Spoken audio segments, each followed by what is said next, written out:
Berapa banyak kita yang percaya bahwa hari ini adalah harinya Tuhan. Boleh kita bangkit berdiri bersama-sama di pagi hari ini. Boleh saya saling lihat satu dengan yang lain, lihat wajahnya, katakan bahwa Tuhan kita luar biasa. Sambil kasih salam satu dengan yang lain. Haleluya. Kita bersyukur bahwa hari ini harinya Tuhan, amin. Di minggu terakhir di bulan Mei, kita ada hari ini semua karena kebaikan Tuhan. Kita ada hari ini semua karena kasih karunia Tuhan, amin. Boleh kita kasih tepuk tangan buat Tuhan Yesus. Dan kita mau tinggikan namanya, Raja di atas segala Raja. Haleluya.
Sama bertepuk tangan di atas kepala, come on. Surga bumi nyatakan.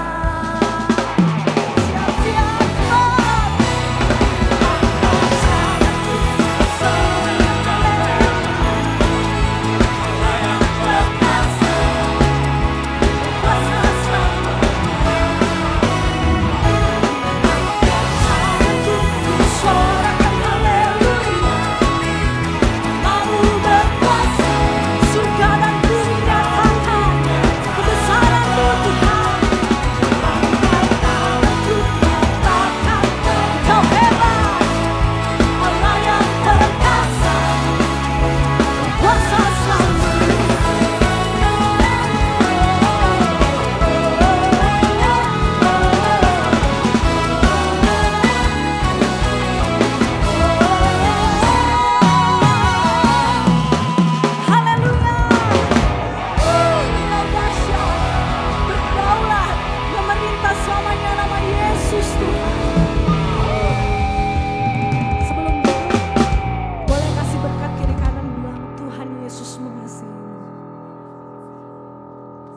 Saudara dipersilakan duduk kembali.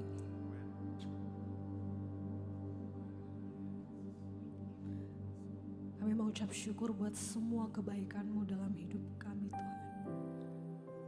Sampai hari ini kami boleh terus melihat yang terjadi dalam kehidupan kami. Semua karena kasih karunia-Mu. Oh kami bersyukur Tuhan, siang hari ini kami mau datang dalam hadirat-Mu. Gak peduli seberapa besar masalah, tantangan yang kami hadapi. Karena kami punya satu pribadi yang terus berjalan bersama dengan kami. Pribadi yang tidak pernah mengecewakan, pribadi yang terus setia. Yaitu Engkau Tuhan Yesus.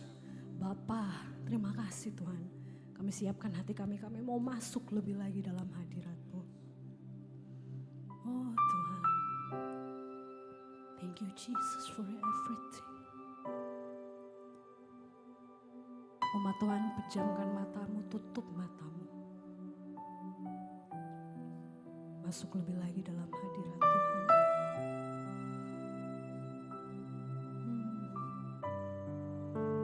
We worship you God in this place.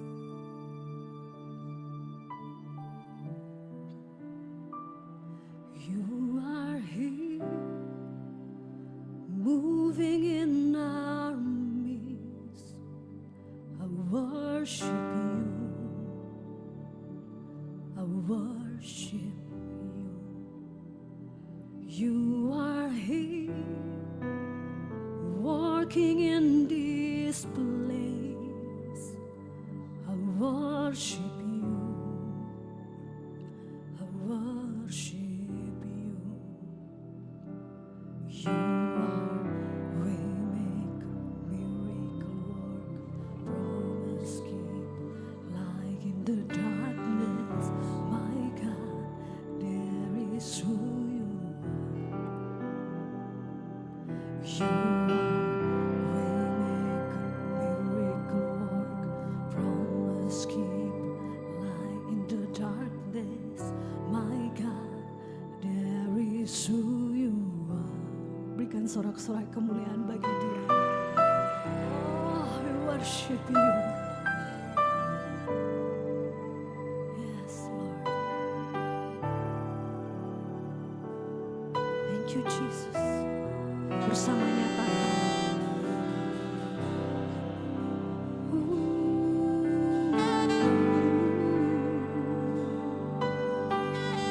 We welcome you, Holy Spirit. Come on, church. You are here, touching every heart. I worship you. I worship you. You are here, healing every heart. I worship you. I worship you. You are here, mending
kepada setiap kami Tuhan.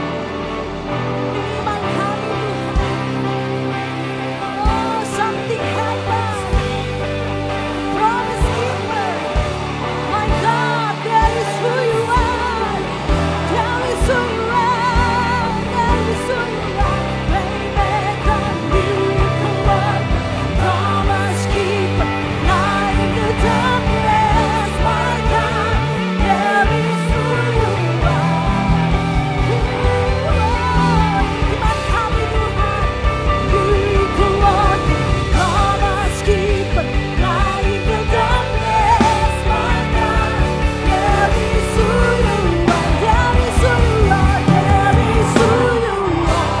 Amen. That is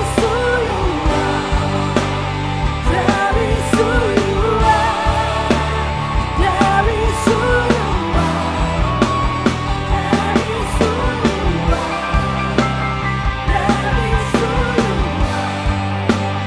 That is who you are. That is who you are. That is who you Even when I can see you working, even when I can feel you working, you never stop, you never stop. Even when I can see you working, even when I can feel you working, you never stop working, you never stop.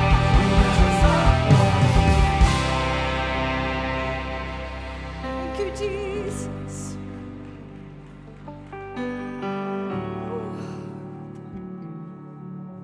Ini iman kami Tuhan. Ini iman kami yang terus kami bawa di hadapan-Mu Bapa. Tidak peduli seberapa berat masalah yang kami hadapi. Pergumulan. Apapun itu Tuhan, kami punya Tuhan yang lebih besar dari setiap masalah kami. Kami punya Tuhan Allah yang terus menyertai kehidupan kami. Bukan Engkau Allah yang tidak pernah berubah dari dahulu, sekarang sampai selama-lamanya. Oh, kami percaya Tuhan di tempat ini satu nama yang diagungkan, satu nama yang ditinggikan. Nama di atas segala nama-nama yang sanggup menyembuhkan, nama yang sanggup memulihkan, nama yang sanggup membawa kepada kemenangan, pribadi yang terus hidup, bahkan tidak menyerah akan kehidupan kami. Nama di atas segala nama, oh nama Yesus Kristus Tuhan. Berikan sorak-sorai kemuliaan bagi Dia yang layak terima segala pujian. Engkau layak Tuhan, Engkau layak diagungkan, Engkau layak ditinggikan. Kami bersyukur kami punya Tuhan seperti-Mu. Kau ada Tuhan, Kau selalu menyertai bahkan tidak ada pun dasar. Sekalipun gak ada dasar untuk berharap, iman kami terus percaya bahwa semuanya indah pada waktunya. Semua yang terjadi dalam kehidupan kami, semua mendatangkan kebaikan. Oh Tuhan, gak peduli seberapa apapun masalah kami, terlalu mudah bagi Tuhan untuk mengubah segala sesuatu. Mengubah dari yang gak ada menjadi ada. Tapi yang Tuhan mau taruh di hati adalah terus percaya dan berserah kepada rencananya, kepada agendanya yang tidak pernah gagal. Bahkan firman-Mu berkata setiap rancangan-Mu Tuhan selalu mendatangkan damai sejahtera bagi kami. Terima kasih Tuhan. Ini iman percaya kami. Waymaker, miracle work, promise keep, light in the darkness, my God, there is who you are. Umat Tuhan berdiri dalam hadirat Tuhan. Waymaker, miracle work, promise keep, light in the darkness, my God, there is who you are. You are waymaker, miracle worker, promise keep, light in the darkness, my God, there is who you are. That is who you are. That is who you are. That is who you are.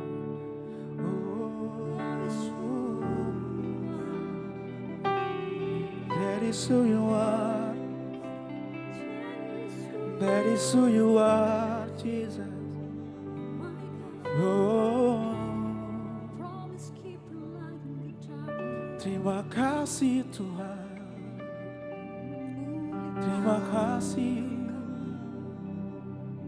Oh, Yang membuat kami ajaib. Sebab Engkau Allah yang besar Tuhan. Tidak ada Allah lain selain Engkau Yesus yang kami sembah hari ini Tuhan. Thank you Jesus.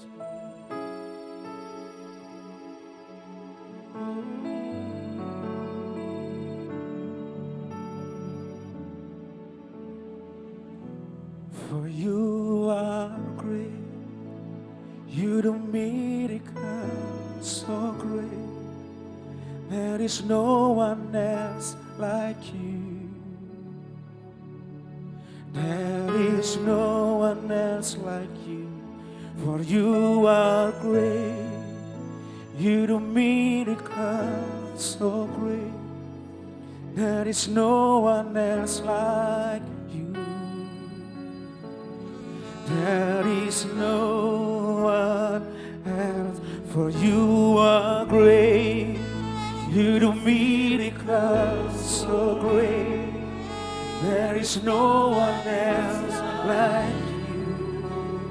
There is no one else like you, Jesus. For you are great. You do miracles so great. There is no one else like you. There is no one else like you. Boleh kita kasih tepuk tangan untuk Tuhan kita yang besar. Amin. Haleluya. For you are great. You do miracles so great. There is no one else like you. There is no one else like you. For you are great. You do miracles so great. There is no one else like you. There is no one for you. You are great. You do miracles so great. There is no one else like you. Yes, Lord. You are great. You do miracles so great. There is no one else like you. There is no one. There is no one yang besar. Perbuatanmu ajaib. Mari umat Tuhan nyanyikan pujian ini sambil kita angkat kedua tangan kita di hadapan Tuhan. Katakan dengan iman, Engkau besar. Tiada Allah yang seperti Engkau, Yesus. Sebab Engkau besar. Oh, sebab Engkau besar. Tiada yang seperti-Mu. Yeah. Sebab Engkau besar. Perbuatanmu ajaib. Tiada yang seperti Engkau, Tuhan. Yeah. Haleluya. Tiada seperti sebab Engkau besar. Perbuatanmu ajaib. Oh, tiada seperti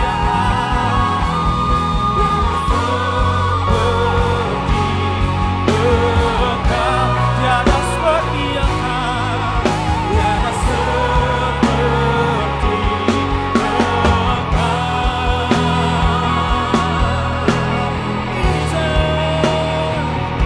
There is no one like you, Jesus. Kami berikan kemuliaan, hormat, pujian bagi-Mu, Tuhan. Semua pujian kami, semua hormat kemuliaan bagi-Mu, Yesus Tuhan, di tempat yang maha tinggi.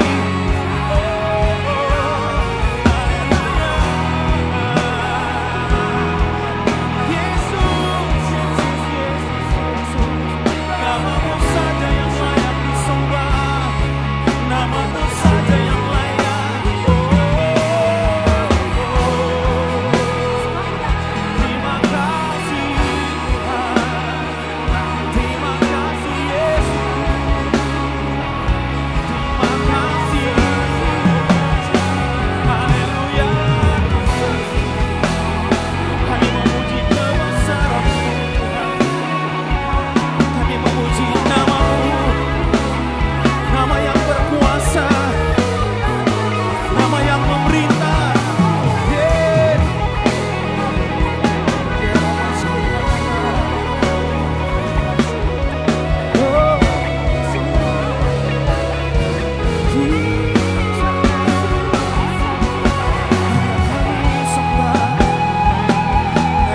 syukurmu kepada Tuhan.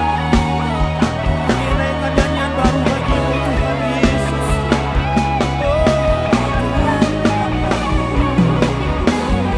Yesus, hadirat-Mu ada di tempat ini.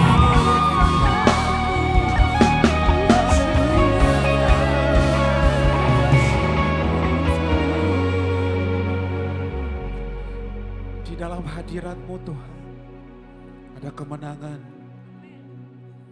Di dalam hadirat-Mu Tuhan ada kesembuhan. Hari ini kami mau terus mengatakan bahwa Engkau besar. Tidak ada Allah yang seperti Engkau Tuhan.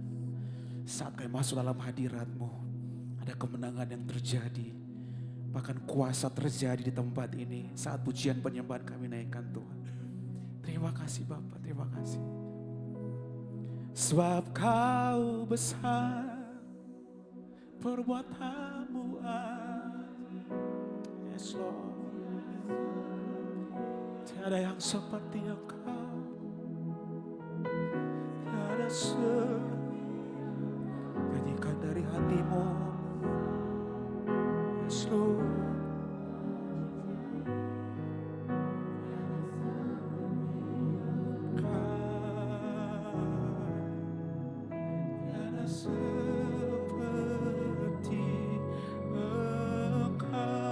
Boleh kita kasih sebut tangan buat Tuhan Yesus. Boleh kita kasih sebut tangan yang terbaik buat Tuhan Yesus. Kemenangan terjadi di sini. Kesembuhan terjadi di sini.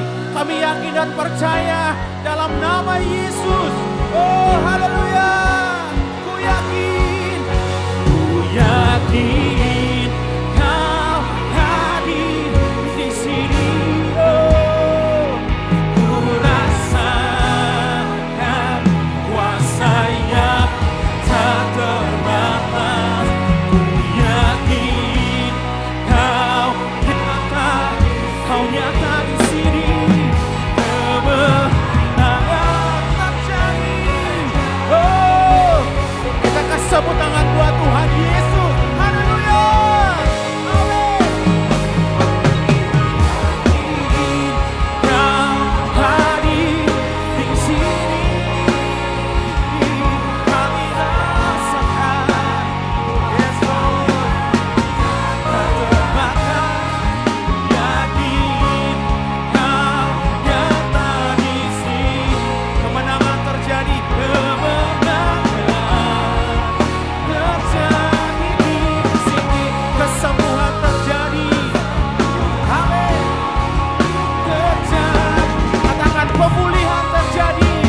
Pemulihan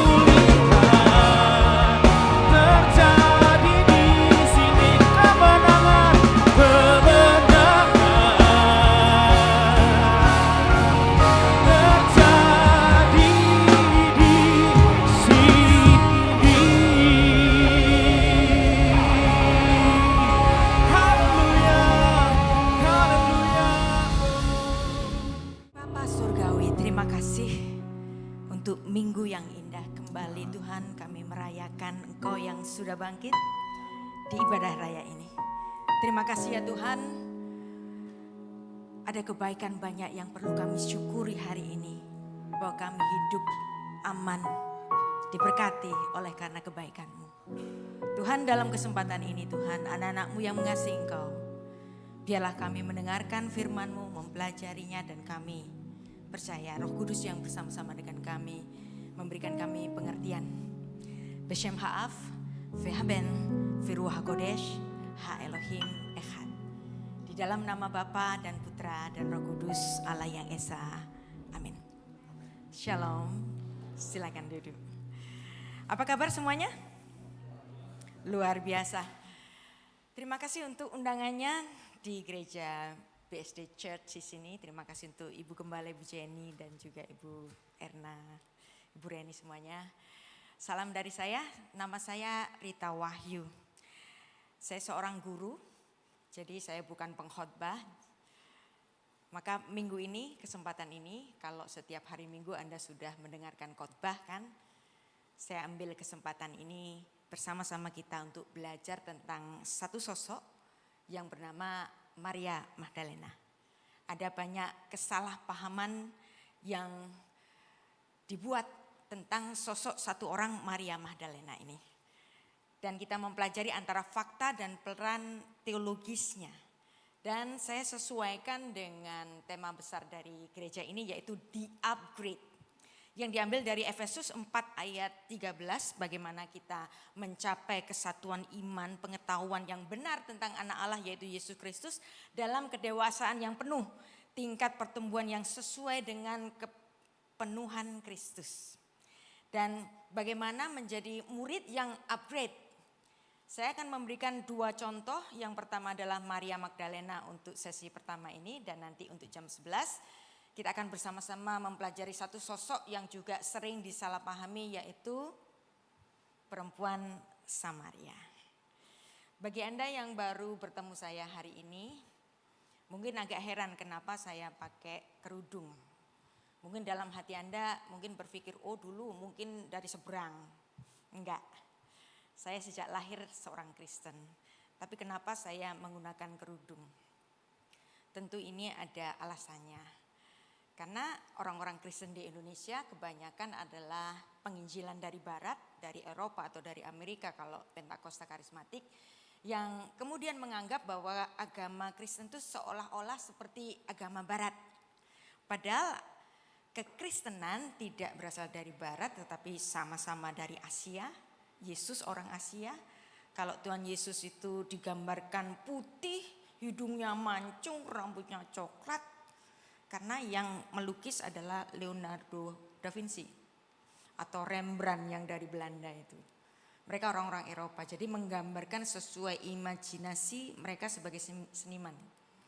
Tapi Yesus orang timur, dari timur tengah, pastilah kulitnya agak gelap sedikit. Ya. Nah, kalau seandainya yang melukis itu orang dari China atau dari Jawa di sini, pasti Yesusnya digambarkan berbeda lagi. Nah, ketika Anda bertanya kenapa saya pakai kerudung, karena di konteks Indonesia kerudung itu konteksnya Muslim. Tapi kalau Anda ke Timur Tengah, ke Lebanon, bahkan ke Tanah Suci Israel, ketika Anda melihat ada perempuan berkerudung, belum tentu dia Muslim. Dia bisa Yahudi, dia bisa Muslim juga, dan dia bisa seorang Kristen. Dan apa dasar Alkitabiah mengenai seorang perempuan yang berkerudung? Di sini ada satu waktu Rasul Paulus bicara mengenai perempuan yang berkerudung dalam konteks budaya, ya, konteks budaya bukan ketentuan agamawi. Kita baca 1 Korintus 11 ayat 2 sampai 16, enggak kita baca semua, saya cupli aja langsung ke ayat 5. Tiap-tiap orang perempuan yang berdoa atau bernubuat dengan kepala yang tidak bertudung menghina kepalanya, sebab ia sama dengan perempuan yang dicukur rambutnya. Jadi ini konteks budaya. Jadi perempuan kalau pakai kerudung itu menandakan submisif kepada otoritas yang lebih tinggi. Siapa otoritas yang lebih tinggi? Ya suaminya. Dan kalau Anda lihat kenapa para laki-laki Yahudi juga memakai kippah, topi kecil yang bulat itu juga untuk menandakan bahwa di atas kepala laki-laki ada yang lebih tinggi juga. Siapa? Tuhan. Dan di ayat 10, sebab itu perempuan harus memakai tanda wibawa di kepalanya oleh karena malaikat. Dan ayat 13, pertimbangkanlah sendiri patutkah perempuan berdoa kepada Allah dengan kepala yang tidak bertudung. Nah ini konteks budayanya. Dan yang saya pakai ini bukan kerudung biasa, ini adalah kerudung doa yang biasa dipakai oleh saudara tua kita, golongan Katolik dan Ortodoks. Ini namanya kerudung doa mantila. Jadi bukan jilbab secara umum, tetapi ini kerudung doa. Nah, saya akan langsung pada satu pokok pembahasan kita mengenai Maria Magdalena, dan saya memberikan tema antara Maria Magdalena dan nanti di sesi kedua adalah perempuan Samaria di dalam konteks perempuan sebagai pewarta. Bagaimana perempuan sebagai pewarta ini latar belakangnya yang mungkin tidak seburuk yang disangka orang, tetapi mereka sama-sama mendapatkan stigma yang buruk. Mereka sama-sama perempuan, sama-sama mengasihi Tuhan, dan khusus kepada Maria Magdalena ada salah pahamnya. Ada yang menamakan Maria Magdalena dengan perempuan yang berdosa yang melumuri kaki Yesus dengan minyak yang dicatat di Lukas pasal 7. Ada juga yang memandang bahwa Maria Magdalena ini Maria saudaranya Lazarus dan Marta. Ada juga yang memandang bahwa Maria Magdalena ini adalah perempuan yang ketahuan berzina dan kemudian dibawa kepada Tuhan Yesus. Apakah Tuhan Yesus akan menghukumnya dengan hukuman rajam? Padahal ketiga orang ini sebenarnya nggak ada urusannya sama Maria Magdalena. Tapi berapa di antara kita yang mempercayai bahwa perempuan berdosa itu yang akan dirajam batu itu dan diselamatkan oleh Tuhan Yesus itu adalah Maria Magdalena? Padahal nggak ada di situ nama Maria Magdalena kan? Berarti di sini orang Kristen sendiri ada kesalahpahaman. Siapa di antara kita para perempuan yang sama-sama dengan saya? Barangkali kita pernah mendapatkan stigma buruk dari luar yang tidak mengerti apa yang ada sebenarnya di dalam kita sendiri. Kita dikasih cap buruk, bisa loh. Mungkin ada di antara kita. Maka saya akan mewartakan ini kepada perempuan-perempuan yang kadang-kadang mengalami hal yang tidak enak, mendapatkan stigma buruk dari orang luar yang sebenarnya tidak memahami keadaan kita. Lantas pertanyaannya, siapakah Maria Magdalena ini? Jadi Maria Magdalena ini sebenarnya adalah Maria yang dari dusun atau wilayah Magdala. Jadi nama Maria Magdalena di sini seperti merujuk kepada Maria yang dari wilayah Magdala. Seperti ketika Tuhan Yesus disebut Jesus of Nazareth. Yesus orang Nazaret. Nah ini baru benar. Yohanes 19 ayat 25 kita baca. Dan di dekat salib itu berdiri ibunya. Ibunya siapa namanya? Maria. Dan saudaranya. Lalu kemudian ada Maria yang lain. Istri Klopas. Dan baru disebutkan Maria Magdalena. Di mana itu Magdala. Nah Magdala ini ada di bagian Israel Utara di dekat Laut Galilea atau Danau Galilea atau yang disebut sebagai Danau Tiberias. Dan Magdala ini diambil dari satu kata migdal. Migdal itu menara. Barangkali di zaman itu dulu ada menara yang tinggi yang kemudian daerahnya disematkan menjadi Magdala. Nah Maria berasal dari dusun ini. Dan itulah letak asal dari Maria Magdalena. Dan dalam ilmu arkeologi pernah ditemukan ada satu Magdala Stone atau Migdal Stone yang kemudian dirujuk ini umurnya seumur ketika Tuhan Yesus hadir di bumi. Jadi di sini kira-kira penemuan arkeologi ini pada awal Masehi yang satu umur dengan Bait Allah di Yerusalem. Masa Bait Allah kedua. Nah bicara mengenai Bait Allah. Tuhan Yesus sering jalan-jalan ke Bait Allah. Tapi dia tidak pernah masuk di bagian halaman atau bagian ruang kudus. Apalagi ruang Maha Kudus. Secara fisik. Nah Tuhan Yesus sering berjalan-jalan di sekitar kompleks Bait Allah itu apa namanya? Serambi Salomo. Apa yang dilakukan oleh Tuhan Yesus di situ? Tuhan Yesus mengajar. Dan Tuhan Yesus bicara mengenai Bait Allah mengatakan, aku lebih besar dari Bait Allah ini. Bahkan tentu saja Yesus Kristus sebagai Allah yang inkarnasi, dia lebih besar daripada semua imam-imam yang pernah ada. Bahkan Tuhan Yesus lebih besar dari Bait Allah itu sendiri. Itulah sebabnya nanti ketika Tuhan Yesus naik ke surga, Tuhan Yesus nggak pilih Bait Allah sebagai tempat paling sakral saat itu untuk naik ke surga. Tuhan Yesus pilih ruang terbuka, yaitu masih ingat? Bukit Zaitun. Nah sekarang kita akan melihat bagaimana fakta Alkitab memandang peran sejati Magdalena. Nah, Magdalena ditulis dalam keempat Injil, Matius, Markus, Lukas, Yohanes, di dalam konteks yang sama. Yaitu dia hadir pada saat Yesus disalib, dia hadir pada saat penguburan, dia hadir pula pada saat kubur itu kosong. Jadi makna kuncinya di sini, Maria Magdalena adalah saksi pertama yang melihat Tuhan Yesus bangkit. Masalahnya, bukankah Tuhan Yesus itu memilih 12 murid laki-laki? Tuhan Yesus juga memilih 70 murid laki-laki. Tapi kenapa untuk menjadi saksi kebangkitannya, Tuhan Yesus pilih perempuan? Dan Anda harus tahu, Perjanjian Lama maupun Perjanjian Baru itu ditulis dalam budaya patriarki, budaya laki-laki yang sebagai supreme leader. Perempuan agak dipandang rendah. Tapi di sini Injil meletakkan perempuan sangat penting dan dia menjadi saksi pertama pada kebangkitan Tuhan Yesus, dan Tuhan Yesus berkenan agar perempuan yang bernama Maria Magdalena ini mengabarkan kebangkitan Tuhan Yesus. Dan kalau Anda perhatikan Perjanjian Baru, kayak gak ada nama lain aja.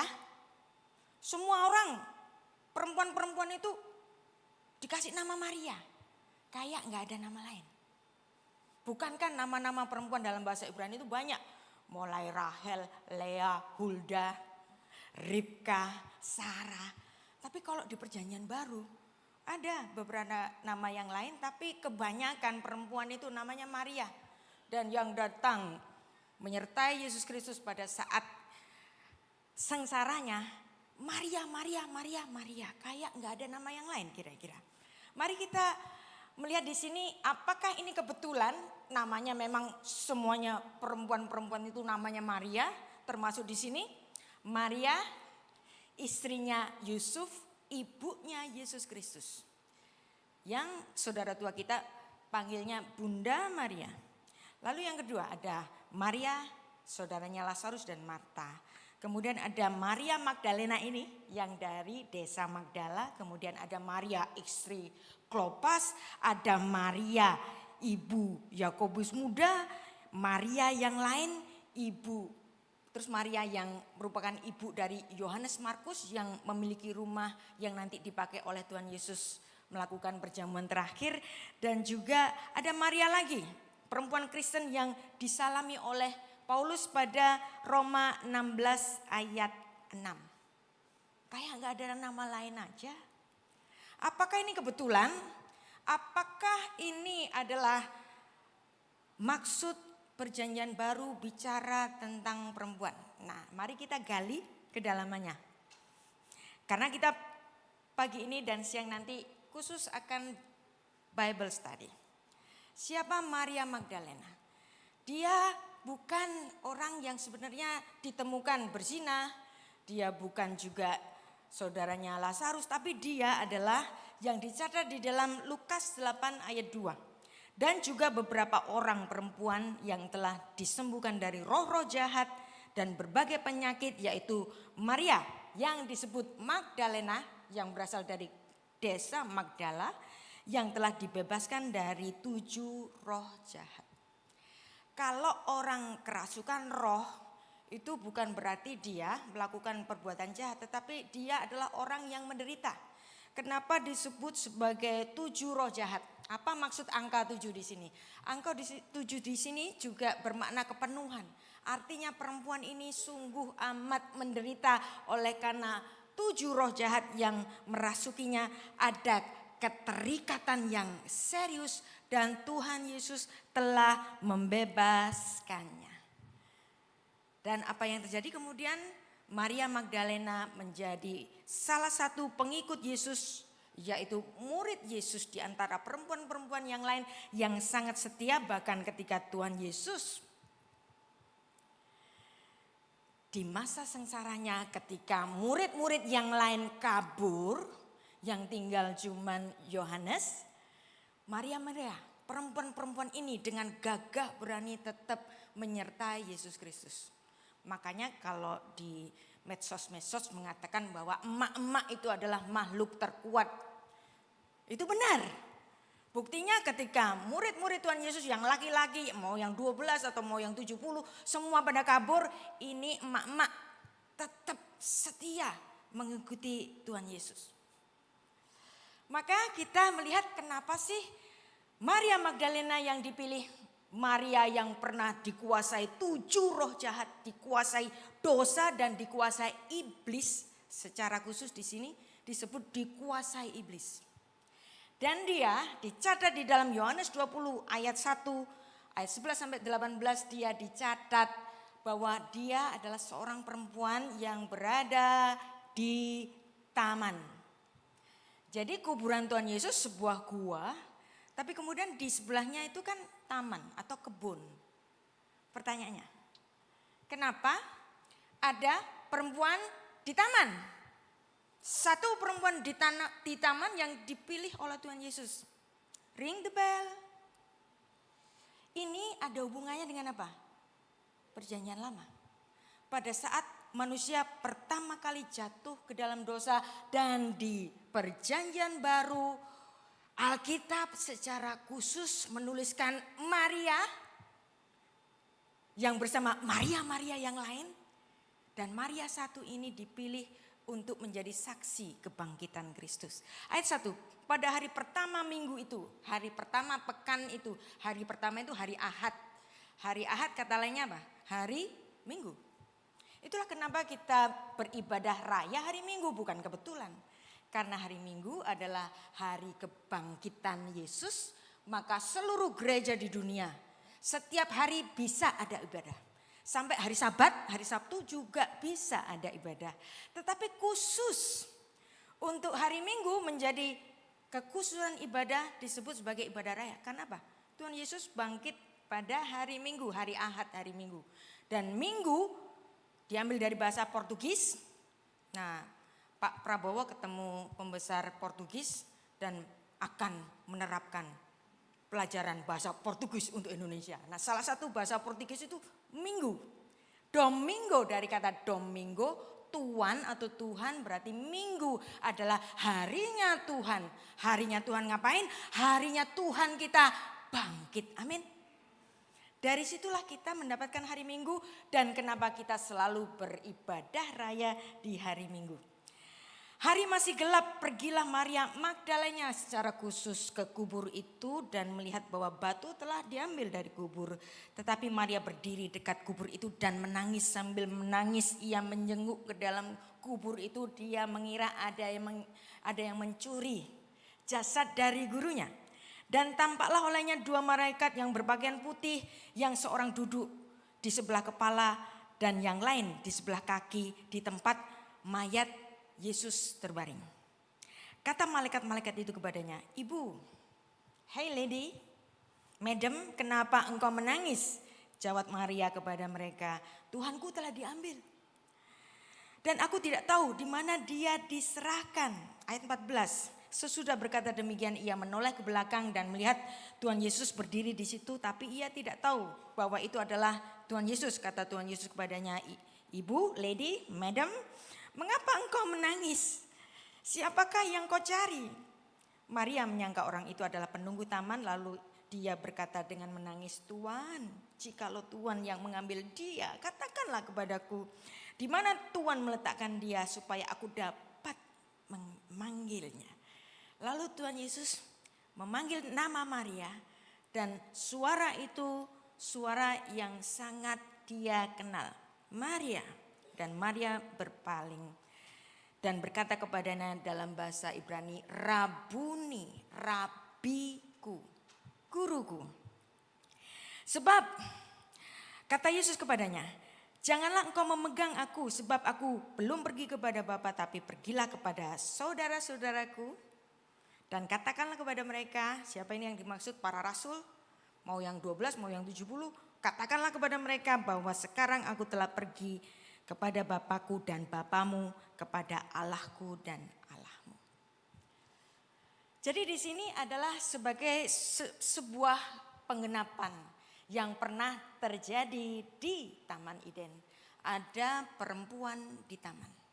Perempuan mau diakui atau tidak, dia adalah penyebab dari masuknya dosa masuk ke dalam dunia yang mewartakan sampai Adam mau makan buah itu istrinya kan. Jadi sejak di Perjanjian Lama dan di Perjanjian Baru di sini ada keterkaitan dan studi kita hari ini namanya intertextuality study. Pewarta, perempuan. Kita baca Kejadian 2 ayat 17, di sini adalah cikal bakal dari dosa yang menyebabkan Tuhan Yesus harus hadir ke bumi. Tuhan kepada Adam sebelum perempuan itu diciptakan. Tuhan bicara dalam firman-Nya secara khusus kepada Adam, bicara semua pohon di taman ini boleh kamu makan buahnya dengan bebas. Tapi pohon pengetahuan yang baik dan yang jahat itu janganlah kau makan buahnya. Sebab pada hari engkau memakannya pastilah engkau mati. Umeets da'ato vara loto hal mimenu ki beyom ahalha mot tamut. Pasti engkau mati, kalau kamu makan buah itu kamu pasti mati. Adam tahu tidak boleh makan buah dari pohon itu. Dan perintah ini bukan kepada Adam tapi perintah ini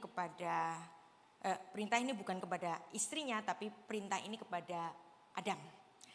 Nah, iblis melalui ular itu melakukan tindakan untuk pendekatan bukan kepada Adam sang penerima perintah itu tetapi kepada istrinya melalui istrinya.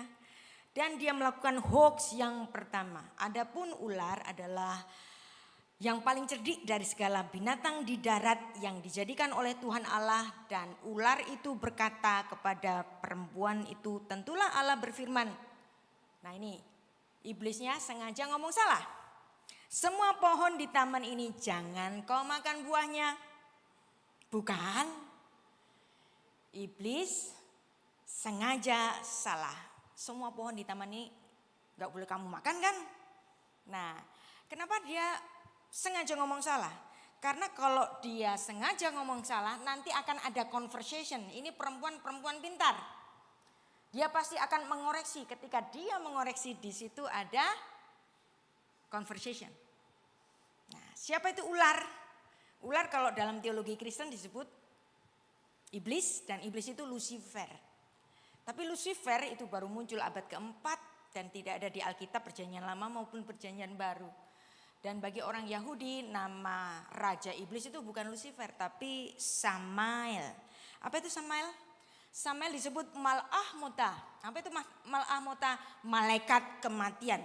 Malaikat yang menjadikan manusia mati. Dan dia juga nanti akan dihukum secara kekal di dalam kematian yang kekal. Nah, Samael arti harfiahnya itu racunnya Elohim. Malaikat kematian. Dia tadi sengaja ngomong salah.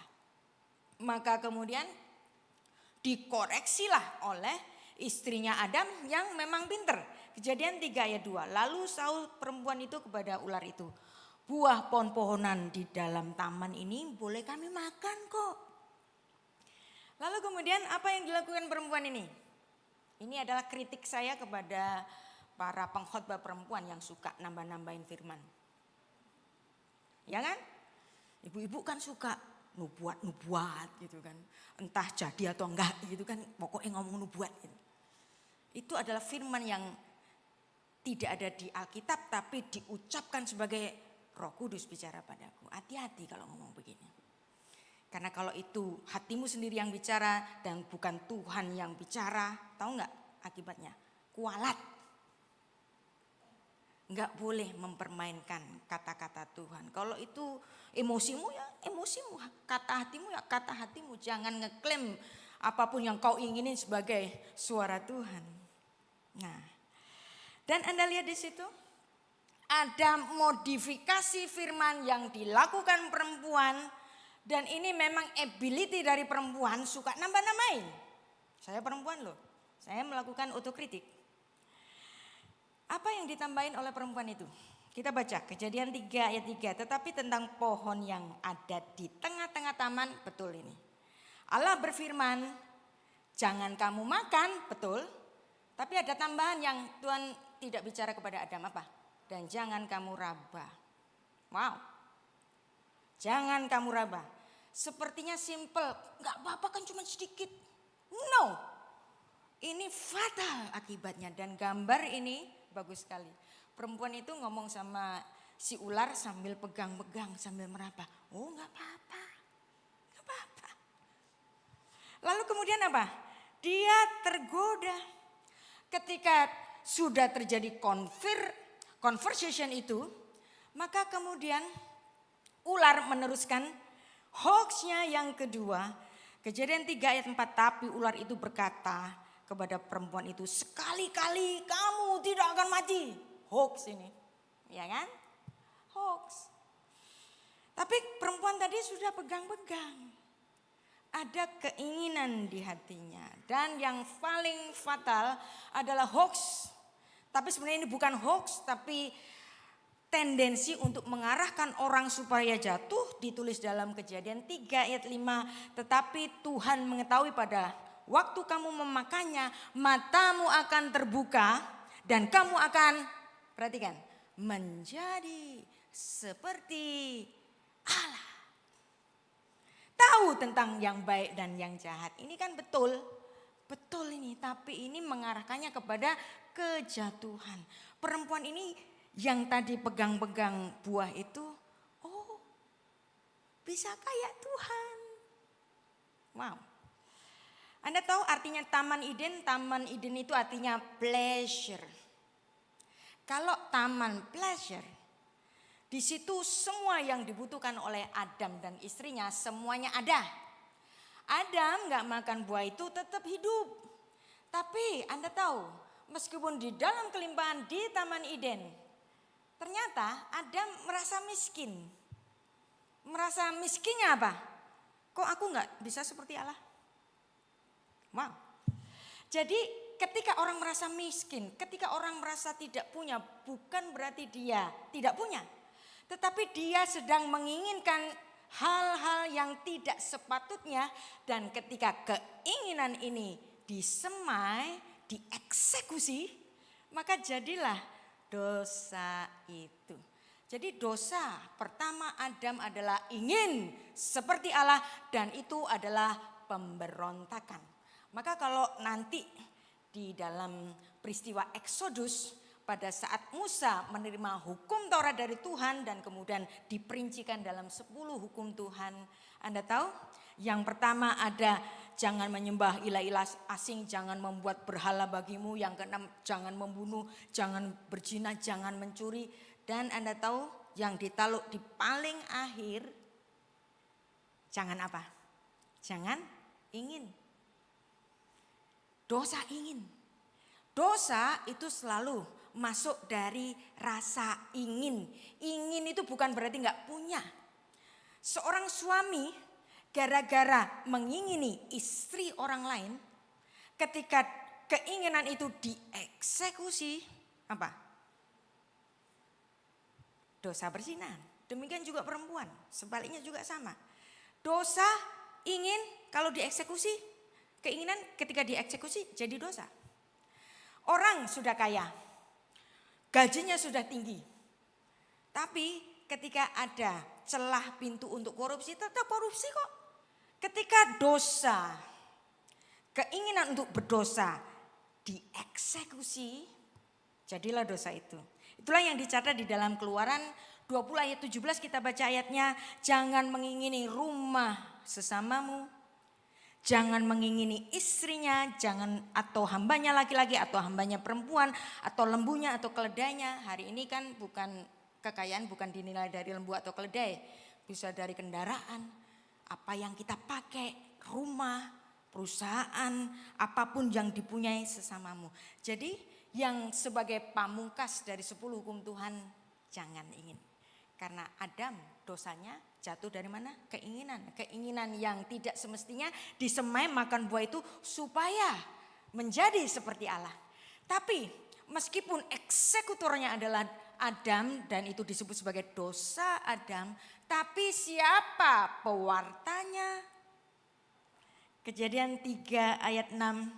Perempuan itu melihat bahwa buah itu baik untuk dimakan, sedap kelihatannya, lagi pula pohon itu menarik hati karena memberikan pengertian. Lalu setelah dipegang-megang tadi, diraba-raba, ia mengambil buahnya, dimakannya. Enggak apa-apa. Perempuan itu makan enggak apa-apa. Lalu kemudian enggak apa-apa kok.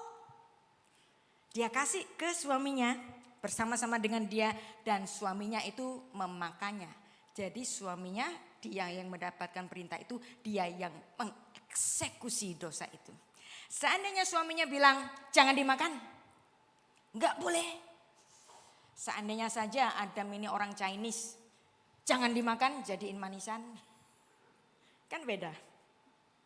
Atau kalau orang-orang di ini Sulawesi Utara atau yang di mana yang suka makan aneh-aneh itu, yang ada pasar secara khusus itu bukan buahnya yang dimakan, ularnya yang dimakan. Jadi di sini kita bisa melihat bahwa perempuan sebagai pewarta. Pewarta apa? Kejatuhan sampai suaminya ini jatuh ke dalam dosa. Itulah sebabnya secara khusus di Perjanjian Baru Tuhan menaruh perempuan sebagai pewarta. Kronologi sekarang kita lihat kronologi Maria Magdalena dan teman-temannya. Maria-Maria yang lain kayak gak ada nama lain aja. Apakah ini kebetulan? Ini menyangkut bahwa ada Maria di Perjanjian Baru yang menjadi setia, tidak membuat para laki-laki ini jatuh dalam dosa. Ya. Jadi kenapa Ibu Maria, Bunda Maria, ibunya Tuhan Yesus namanya Maria? Kenapa ada Maria istri Klopas, kenapa ada Maria Magdalena, ada Maria mamanya Yohanes Markus dan Maria-Maria yang lain. Karena Maria-Maria yang di Perjanjian Baru mereka adalah sebagai Hawa yang baru. Makanya Tuhan bikin namanya sama, namanya semuanya Maria. Bukan karena kekurangan nama, banyak sekali nama-nama dalam bahasa Ibrani, tapi yang dipilih Maria-Maria. Karena Maria-Maria yang di Perjanjian Baru adalah sebagai penggenap, pengoreksi. Maria Hawa yang tidak setia di Perjanjian Lama digantikan dengan Maria-Maria yang sangat setia di Perjanjian Baru. Apa yang dilakukan oleh Maria Magdalena pada peristiwa salib? Malam sebelumnya setelah Tuhan Yesus disalib, menyaksikan pemakaman. Maria Magdalena menyaksikan pemakaman, betul-betul jasad itu dimasukkan pada kuburan itu. Kemudian ada hari Sabat, di persiapan hari Sabat. Kemudian dia membeli rempah-rempah untuk nanti ditaruh di sebelah jasadnya Tuhan Yesus. Pagi-pagi kemudian dia bersama Maria-Maria yang lain kemudian ingin mengunjungi kubur itu kembali. Dan ketika tiba di kubur itu, kuburannya sudah terbuka. Terima kasih Tuhan. Perempuan sebagai pewarta. Karena demikianlah ability dari perempuan. Paguyuban perempuan itu mau gudangnya gosip itu ada di situ. Mau yang baik, mau yang buruk ada di situ semua. Kenapa saya bilang begini? Oh, saya perempuan kok. Paguyuban saya juga begitu. Kadang-kadang mau ketemu gitu. Yuk ketemuan yuk. Ada gosip apa? Gak ada gosip, males. Kurang seru karena gak ada gosip. Itulah perempuan, ability perempuan. Maka ability perempuan marilah kita pakai untuk kebaikan.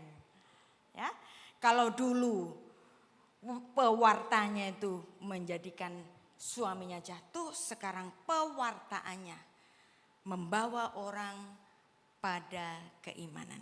Yohanes 20 ayat 18 kita baca, Maria Magdalena pergi dan berkata kepada murid-murid, "Aku telah melihat Tuhan." Wow, keren. Padahal ini para murid laki-laki adalah lambang dari keimamatan.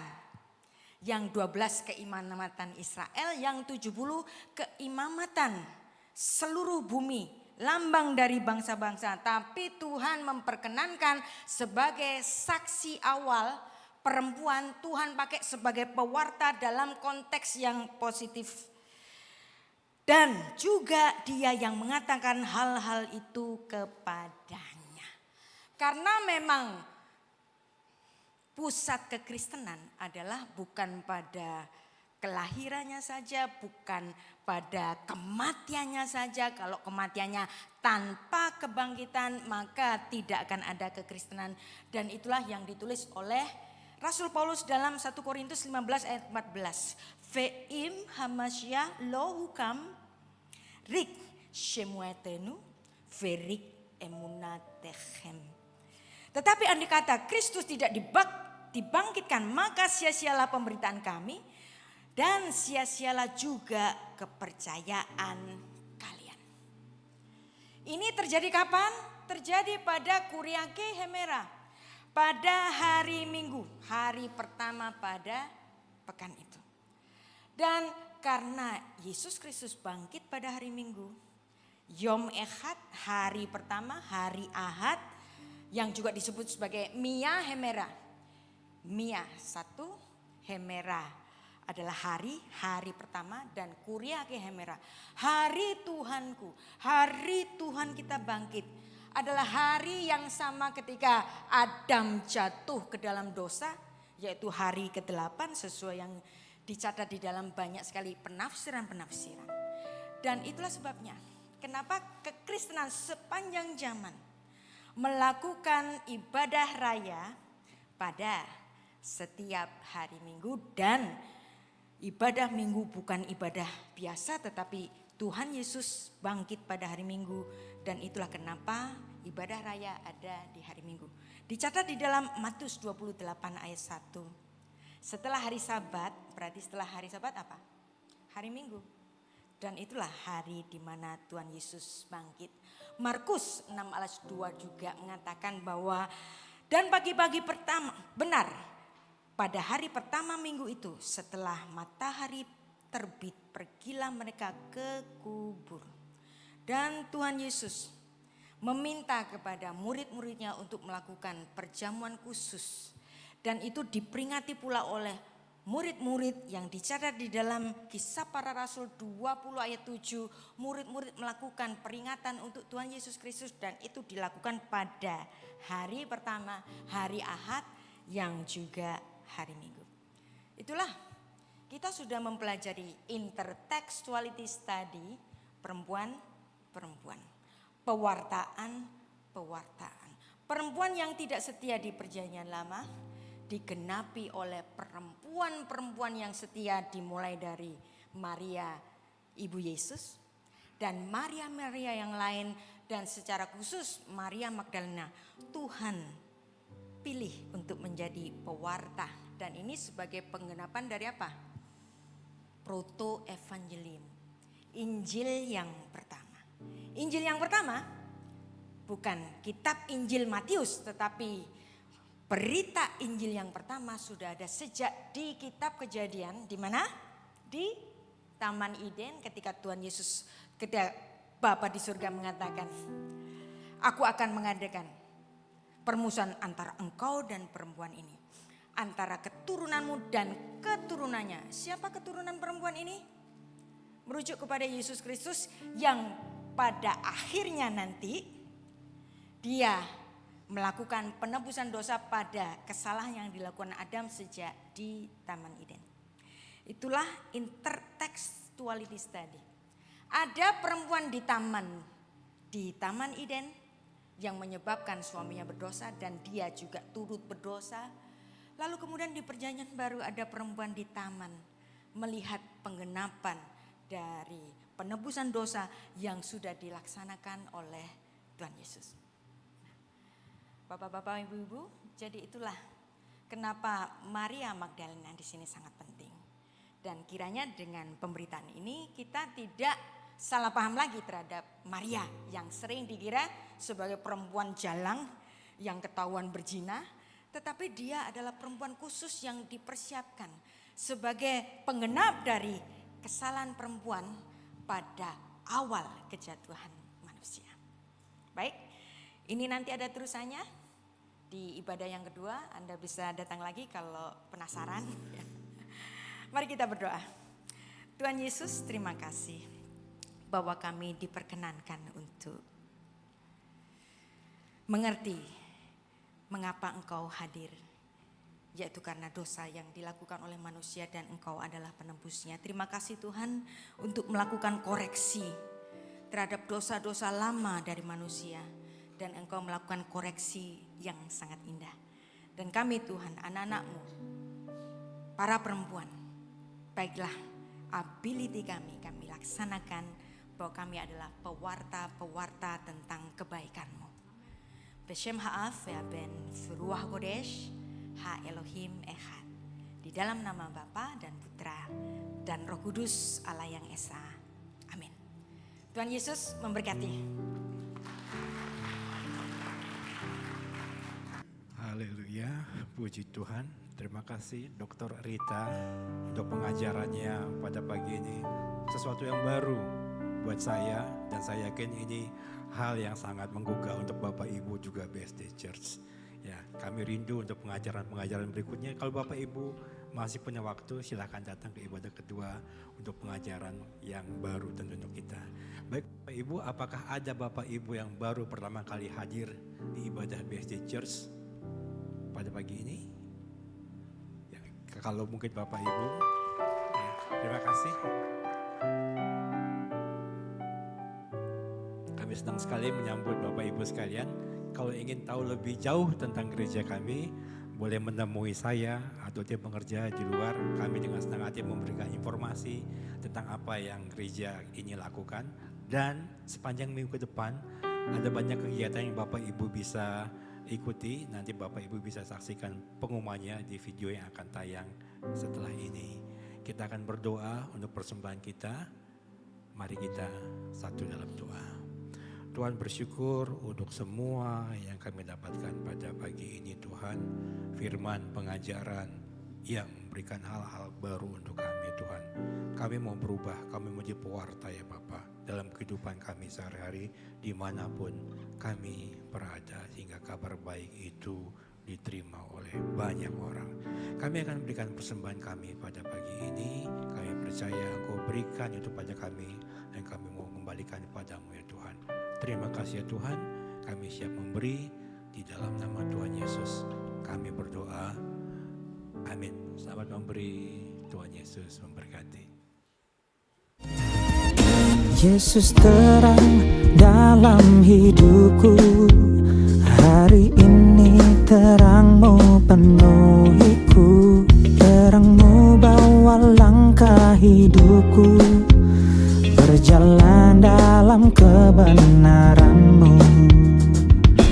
Terang kasih-Mu hangati hati, sukacita-Mu tak pernah berhenti. Shalom Jemaat Tuhan, terima kasih telah beribadah di BSD Church, berkatnya selalu dilimpahkan. Care and Grow Community setiap hari Rabu jam 7 malam tersebar di 3 lokasi, Bintang, Teluk, dan Pamulang. Menara doa setiap hari Jumat jam 10 pagi di Sekretariat BSD Church di Rupa Beluk F02. Morning worship tiap hari Sabtu jam 5 pagi di Ruang Mandalika Trembesi Hotel. Children of Blessing, Cobi dilaksanakan setiap hari Minggu di jam 9 dan 11 di Trembesi Hotel lantai 7 ya. Hai G2B, jangan lupa ikut kita di Trembesi Hotel lantai 7 setiap hari Minggu jam 11 siang. Dan bagi Bapak Ibu yang membutuhkan layanan doa, berdoa untuk pemberkatan rumah, tempat usaha, kunjungan rumah sakit, orang sakit, dan lain-lain, Bapak Ibu bisa menghubungi Pak Ronson dengan nomor telepon yang sudah tertera di layar. Dan kita akan melakukan penyerahan anak di Minggu 14 Juni 2026 jam 11 siang. Bagi Bapak Ibu, Saudara yang memiliki kerinduan untuk melakukan penyerahan anak, dapat menghubungi Sekretariat Gereja 08 111 735757. Sunday Concert Minggu tanggal 7 Juni di jam 9 dan 11 di Trembesi Hotel lantai 6. Dibawakan oleh Pastor Jenis Sukandi dan disertai Perjamuan Kudus. Sekian news sepekan minggu ini, dan jangan lupa follow sosial media kami di Instagram, YouTube, dan TikTok. Berkatnya selalu dilimpahkan. Dadah! Shalom, selamat hari Minggu Bapak Ibu Saudara yang sudah hadir dalam ibadah sesi pertama di BSD Church. Kami mengundang Bapak Ibu Saudara untuk bisa hadir kembali pada hari Minggu yang akan datang bersama-sama kita beribadah di tempat ini. Sekali lagi terima kasih Bu Rita sudah menyampaikan firman Tuhan yang boleh memberkati kita semua pada hari ini. Baik Bapak Ibu Saudara, saya undang kita berdiri. Kita akan mengakhiri ibadah kita pada siang hari ini. Mari kita tundukkan kepala, kita berdoa. Bapa di surga, terpujilah nama-Mu Tuhan. Kami mengucap syukur Tuhan sudah menyertai kami sepanjang ibadah ini berlangsung. Kami percaya setiap kami yang hadir dengan lapar dan haus, punya kerinduan yang sungguh akan Tuhan, kami sudah diberkati oleh Tuhan. Dan kami juga bersyukur kami sudah dapat memberikan persembahan kami. Biar Tuhan juga akan memberkati setiap tangan-tangan yang sudah memberi. Dan kami juga percaya setiapnya dengan setia mengembalikan perpuluhan milik Tuhan. Engkau akan membukakan tingkap-tingkap di langit untuk memberkati setiap umat-Mu. Memberkati setiap hamba-hamba-Mu yang sudah melayani sepanjang ibadah yang berlangsung. Tuhan juga memberkati dan kami percaya segala jerihlah kami dalam Tuhan tidak akan pernah sia-sia. Kalau sebentar kami akan pulang, Tuhan akan menyertai kami. Tuhan akan menolong kami, bahkan akan tibakan kami di rumah masing-masing dengan selamat. Dan setiap kami yang hadir dalam ibadah ini Tuhan, kami pulang dengan kemenangan daripada Tuhan. Oleh karena itu Bapak Ibu Saudara yang dikasihi oleh Tuhan, angkatlah tanganmu dan arahkanlah hatimu kepada Tuhan. Pulanglah dan terimalah berkat damai sejahtera dari Allah Bapa dalam kasih karunia anaknya yang tunggal Tuhan Yesus Kristus, di dalam persekutuan dengan Roh Kudus boleh menyertai kita semua mulai pagi hari ini sampai selama-lamanya. Haleluya, haleluya.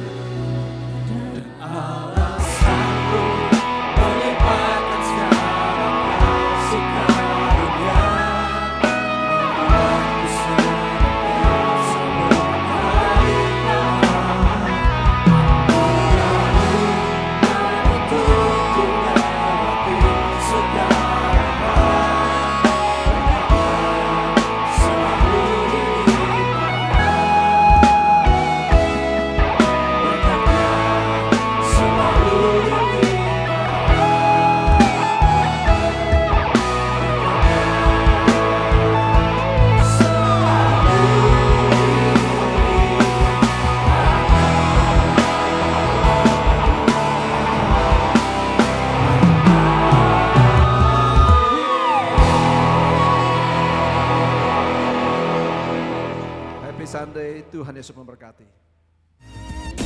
Yesus terang dalam hidupku, hari ini terang-Mu penuhiku, terang-Mu bawa langkah hidupku, berjalan dalam kebenaran-Mu, terang kasih-Mu hangati hati, sukacita-Mu tak pernah berhenti, terang-Mu penuhi seluruh hati, damai-Mu mengalir tak henti. Terang-Mu hapus masa laluku, terang-Mu beri harapan baru, terang-Mu jadikan pribadi baru, terang-Mu tuntun langkah baruku.